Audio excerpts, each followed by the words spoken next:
everyone. For the people that watched my first video, thank you for coming back, because I realized that wasn't very interesting, but I'll try to improve.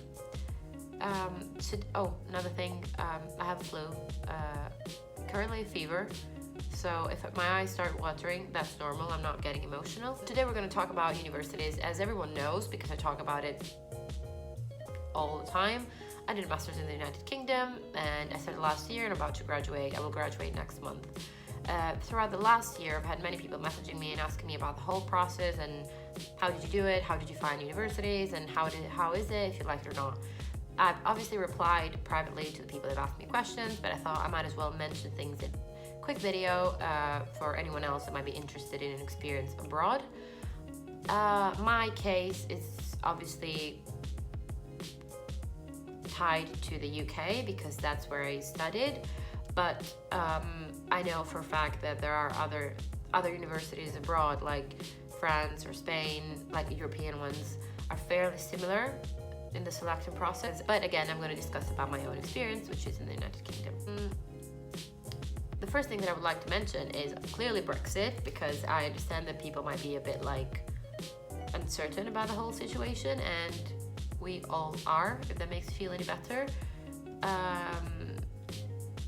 There's not really much I can say to you in terms of Brexit, although I'm actively reading and working on Brexit. We might know today, but chances are that the situation is going to be unclear for many months to come. So before you decide to come to the United Kingdom, take that into consideration. But with that being said, I don't think that is going to affect students that enroll next month, like next year or the year after that, because as long as it concerns you in the beginning, the only thing is that fees could change. So at the moment, EU nationals pay as much as the UK nationals.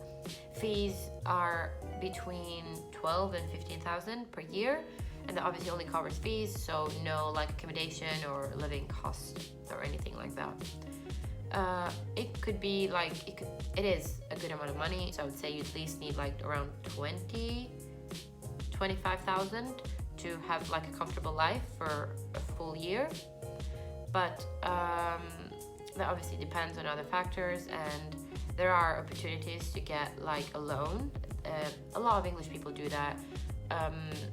We don't have such thing in Italy, but in the United Kingdom, universities are pretty expensive, so they offer loans. They cover most of the fee, if I'm not mistaken. I don't think I am. They have to start paying them back once you have a job, and once you have a job where you actually make a good amount of money to be able to then every month repay the loan. So in that sense, it can be done. Obviously, you would need some support. And there's opportunities to work part-time. Again, in Italy we didn't have that. I didn't have that, never worked part-time, because it just wasn't possible in terms of time and classes and everything else. In the United Kingdom it's completely different. Everyone works. Then my advice would be make sure that you really want to study abroad, otherwise it would be just a lot of money and time wasted. Once you know exactly what you want to do, then I would start looking at rankings. And I know that some people say and think, well, rankings are actually subjective, and there are actually other universities that are better or whatever. I think that doesn't make any sense, because usually employers know what's in the rankings. Like if you graduate from university that is like in 100 most influential universities in the world, then that's going to count something. It doesn't matter if there is another extra one somewhere else and someone says, well, actually that's better. I don't care. Like no one cares. So just look at rankings, but don't make a mistake in terms of just looking for like what's the best university. Just look your specific subject, I would say. I'm not sure. Like marketing, do you want to study marketing? Then look marketing. What's the best university for marketing in this country or internationally? Or do you want to do art? Same process. Another thing that could really help you, and I used, it's QS, and it's basically like an organization, and they have events throughout the year everywhere in the world, and you can just go. Before that, you have to send like your CV or I don't know, if you've graduated, with what grade you graduated with, or if you didn't graduate yet, with like your average score in uni, and then they match you with the specific universities that you could actually get into. Like I had 6 meetings, I think, with like different representatives of different universities, and they actually have unis from all over the world. Like, so you're definitely going to find all you need there. They provide, you have a meeting with these representatives, you ask all the questions that you want, they give you all the answers that you're looking for, so then you can make a better and more informed decision. So in the United Kingdom, they usually open applications in end of October, beginning of November, and I would definitely say apply as soon as possible. Even if you don't know if you're going to do it, like, it doesn't cost you anything, just some of your time, so you just apply. It's going to be quite a long application process, and sometimes a bit boring, but basically you need like a good letter. They really pay attention to that, and you have to say why you specifically want that university. Please don't copy and paste everything, because they want to know why you like that university, not why you like any university. Otherwise, it's just not going to select you.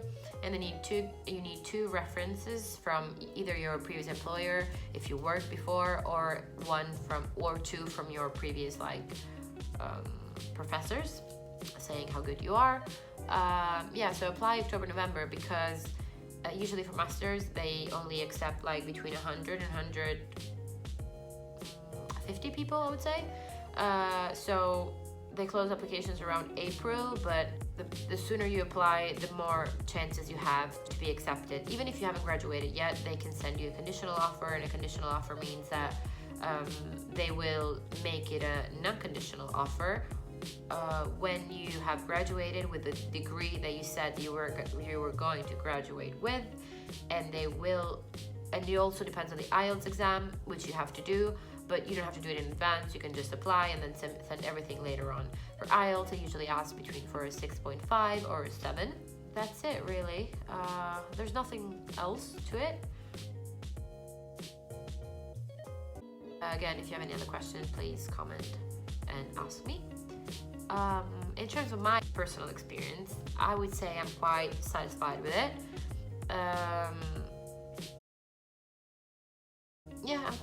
I would say I'm quite satisfied with it.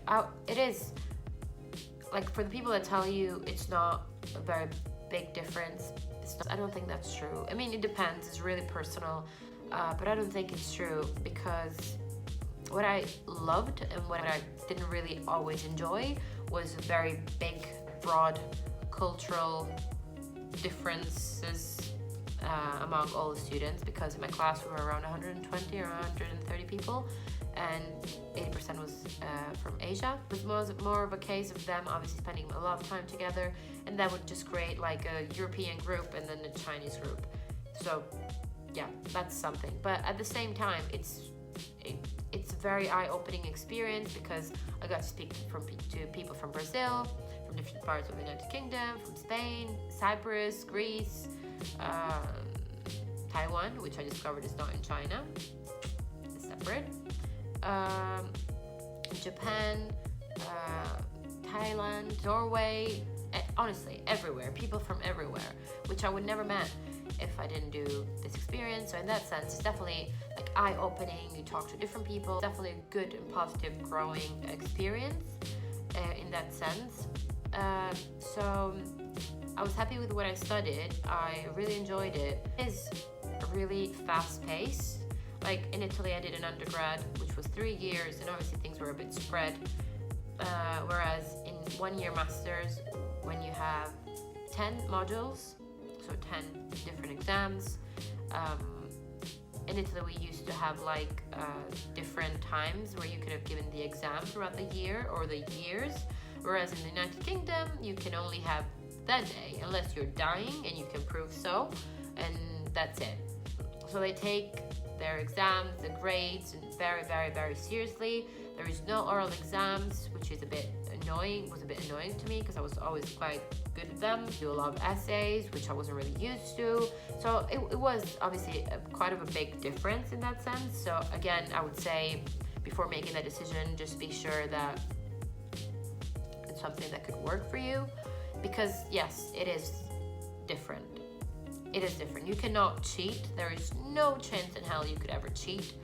Um, you cannot lie. You have to do group projects with people that speak different languages, basically, and with whom you cannot really like connect with. Like, it's just, it is different, but at the same time, I think it really prepares you for like the working environment that you're going to experience later on in life, because not everyone is similar to you. You have to work with people that you don't always like. You have to work with people that don't always have the same cultural background that you have.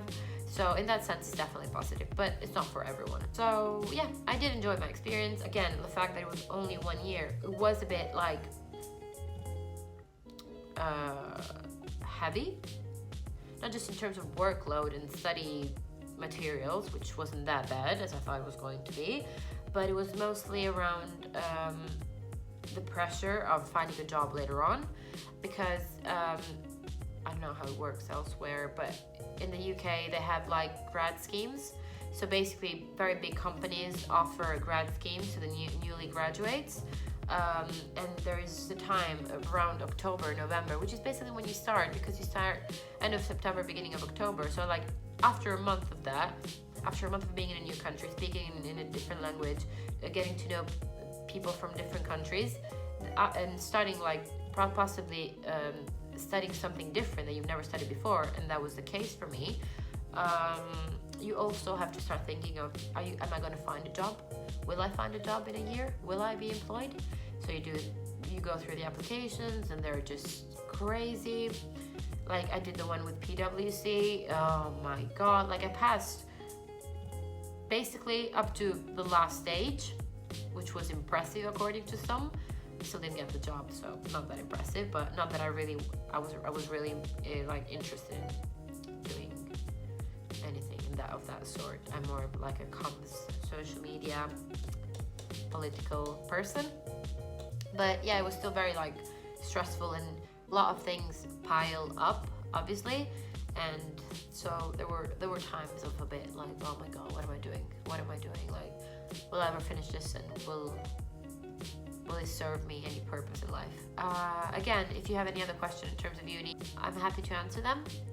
Otherwise, my next video, it's going to be about something definitely nicer for me, which is my happiness project. But yeah, I will tell you everything in the next video. Thanks for watching. Have a good day, and hopefully Brexit will not happen.